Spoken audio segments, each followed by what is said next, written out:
करवा चौथ की कहानी सुनने के लिए सबसे पहले हमें क्या सामग्री चाहिए, किस प्रकार पाटे या चौकी को सजाना है, आइए उसी के बारे में जानते हैं। सबसे पहले एक पाटा या चौकी लेते हैं, उसके ऊपर लाल कपड़ा बिछाते हैं।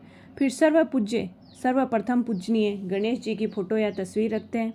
करवा माता की तस्वीर लगाते हैं, दोनों के तिलक लगाते हैं और स्वयं भी तिलक लगा लेते हैं। उसके बाद में एक जल का लोटा भरकर रखते हैं, लोटे पर कुमकुम से 13 टीकी लगाते हैं। उसके बाद बायने के लिए मिट्टी का करवा रखते हैं, करवे में गेहूं भरते हैं या कहीं कहीं पर जल से भी उसको भरते हैं। उसके बाद में करवे के ढक्कन में चीनी व रुपये रखते हैं, कहीं कहीं शक्कर का करवा भी लेते हैं। शक्कर के करवे में मूंग या चावल डालते हैं। फिर रोली, चावल, गंध, पुष्प, गुड़ आदि से पूजा करते हैं। गिलास में गेहूं भरकर पाटे पर रखते हैं। करवे के भी 13 टीकी लगा लेते हैं। कहीं कहीं पर 2 करवे लेते हैं, एक करवा माता के लिए, एक करवा स्वयं के लिए। अगर पड़ोस में या अपने परिवार में देरानी जेठानी हो, सास ननद हो तो उनसे करवा बदलते हैं। अगर आप अकेले ही पूजा कर रहे हैं तो करवा माता से करवा बदल सकते हैं। करवा बदलते समय ले सुहागन करवा ले, दे सुहागन करवा दे, ये शब्द बोलते हैं। बाद में कहानी सुनते हैं। कहानी सुनने के लिए जो गिलास में गेहूं भरे हैं उनसे 13 दाने हाथ में लेते हैं और कहानी सुन लेते हैं। उसके बाद वो दाने रख देते हैं और शाम को या रात को जब चंद्रमा निकलता है तो वही गेहूं के दाने और वही लोटा जल जिससे अपन ने कहानी सुनी थी वो लेकर चंद्रमा को अर्घ देते हैं और जो करवा लिया था उस पर बायना निकालकर सासू जी को दे देते हैं। उसके बाद में पतिदेव के चरण स्पर्श कीजिए, उनसे भी आशीर्वाद लीजिए, उनकी लंबी उम्र के लिए कामना कीजिए और आप भी भोजन कर सकती हैं और पतिदेव को भी खाना खिला सकती हैं। आइए अब हम करवा चौथ की कहानी सुनते हैं। एक साहूकार के 7 बेटे और 1 बेटी थी। सातों भाई बहन के साथ ही खाना खाते थे। कार्तिक कृष्ण पक्ष की चतुर्थी यानी कि करवा चौथ आई, उस दिन बहन ने कहा कि भाई मैं आज खाना नहीं खाऊंगी क्योंकि आज मेरा व्रत है। बहन बोली मैं तो चांद उगने के बाद में, चांद को अर्घ देने के बाद ही खाना खाऊंगी। भाइयों ने सोचा कि बहन भूखी रहेगी, सो भाई है वो एक भाई दिया लेता है, एक भाई चलनी लेकर पेड़ के पीछे जाकर दिया जला देते हैं और चलनी से उसे ढक देते हैं और कहते हैं कि बहन चांद निकल आया, आप अर्घ दे लीजिए।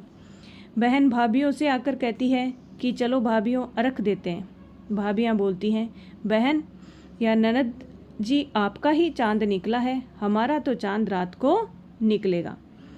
बहन अकेली ही अर्घ देकर भाइयों के साथ खाना खाने बैठ जाती है। जब वो खाना खाने बैठती है तो पहले ग्रास में बाल, दूसरे में सिवाल और तीसरे में उसे ससुराल से लेने आ जाते हैं।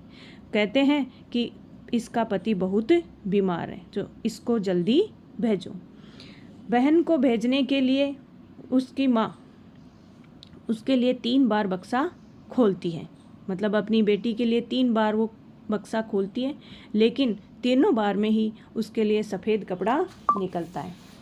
माँ एक सोने का टक्का उसके पल्लू में बांध देती है और बोलती है रास्ते में कोई भी मिले उसके पैर छूती जाना और जो तुम्हें सुहाग की आशीष दे उसको ये सोने का टक्का देकर पल्लू में गांठ लगा लेना। रास्ते में वो सबके पैर छूती है, जो भी मिलता है बड़ा उसके आशीर्वाद लेती है, लेकिन सभी उसे आशीर्वाद देते हैं कि भाइयों के सुख देख, कोई उसे सुहाग की आशीष नहीं देता। ससुराल के दरवाजे पर छोटी सी ननद खड़ी थी, वो उसके पैर छूती है तो ननद बोलती है सीली हो, सपूती हो, 7 पूत की माँ हो, मेरे भाई के सुख देख। सोना का टक्का वो अपनी ननद को दे देती है और पल्लू पर गांठ बांध लेती है।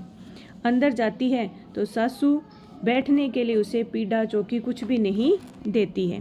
कहती है ऊपर जाके देख ले वो जिंदा मरा पड़ा है या जिंदा नहीं है। वो ऊपर गई, देखती है तो उसके पति जिंदा नहीं थे, वो वहीं बैठ जाती है। उसकी सासू उसे रोज़ बची कुची रोटी खाने के लिए भेज देती है। कहती है जा उसे खाना देकर आ। स्वयं भी नहीं जाती, दासी के साथ उसके लिए खाना भेज देती है। थोड़े दिन बाद मंगसिर मास की चतुर्थी आती है और वह बोलती है करवो ले। जब वो बोलती है हे चौथ माता, ये उजड़ी हुई बात अब आप ही सुधारोगे, मुझे तो सुहाग देना पड़ेगा।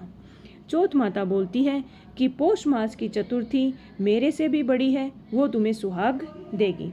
इसी तरह सारे महीने की चौथ आती गई और वह सबसे यही कहती गई और सभी चौथ ने उससे कहा कि जो मेरे से बड़ी चौथ आएगी वो ही तुम्हें सुहाग देगी। फिर आश्विन माह की चौथ आई। उसने बोला कि कार्तिक की चौथ है, वो तेरे ऊपर नाराज है, तो उसी के पग पकड़ लेना, उसी के पैर पकड़ लेना, वो ही तुम्हें सुहाग देगी। फिर कार्तिक की चौथ आई और गुस्से में बोली भाया की प्यारी करवो ले, दिन में चांद दुगानी करवो ले, ज़्यादा बुकानी करवो ले, वर्त मंडानी करवो ले। जब साहूकार की बेटी तभी साहूकार की बेटी उसके पैर पकड़ लेती है और रोने लग जाती है। बोलती है कि हे चौथ माता, मेरा सुहाग तो अब आपके हाथ ही है और आपको सुहाग देना पड़ेगा। चौथ माता बोलती है कि पापिनी हत्यारिनी मेरे पैर क्यों पकड़ रखे हैं। वो बोलती है कि मेरी बिगड़ी अब आपको ही सुधारनी पड़ेगी, मेरे को तो सुहाग देना ही पड़ेगा। चौथ माता खुश हो जाती है, आँखों में से काजल निकालती है, हाथ की अंगुली में से मेहंदी निकालती है, टीके में से रोली निकालती है और जो चिटली अंगुली होती है उससे उसके छांटा लगाती है। छांटा लगाते ही उसका जो पति है वो उठ बैठता है और बोलता है कि मैं तो बहुत सोया। तो वो बोलती है कि क्या सोए, मुझे तो 12 महीने हो गए आपके पास बैठे बैठे, ये तो चौथ माता ने मुझे सुहाग दिया है। उसके पति ने कहा चौथ माता का हम उज्जमन करेंगे, उनका उछाल करेंगे, उनकी महिमा गाएंगे। तो चौथ माता की उसने कहानी सुनी, करवा मिनसा चूरमा बनाया। दोनों पति पत्नी ने चौपड़ पासे खेले। नीचे से उसकी सासू ने दासी के साथ रोटी भेजी। दासी चौपड़ पासे खेलते देखकर आकर बोलती है कि दोनों बैठे हैं और चौपड़ पासे खेल रहे हैं। सासू जी ऊपर आती हैं, देखकर बहुत खुश होती हैं और पूछती है ये सब कैसे हुआ। बहू बोली मैंने तो चौथ माता ही के पैर पकड़े थे, उन्होंने ही मुझे सुहाग दिया है। सासू जी ने भी उसे गले लगा लिया। सासू जी ने भी सुहाग की बहुत आशीष दी। सारे नगर में मोहल्ले में यह कहलवा दिया कि पुरुष की पत्नी, बेटे की माँ, सब कोई चतुर्थी का व्रत करो। तेरह चौथ करनी चाहिए, नहीं तो कार्तिक मास की और माह मास की चतुर्थी अवश्य करनी चाहिए। हे चौथ माता, जिस प्रकार का सुहाग उस साहूकार की बेटी को दिया उसी प्रकार सबको देना। कहने वाले, सुनने वाले, हुंकारे बढ़ने वाले हमारे सारे परिवार को अखंड सौभाग्य का वरदान देना। हे चौथ माता, सबका सुहाग अमर रखना।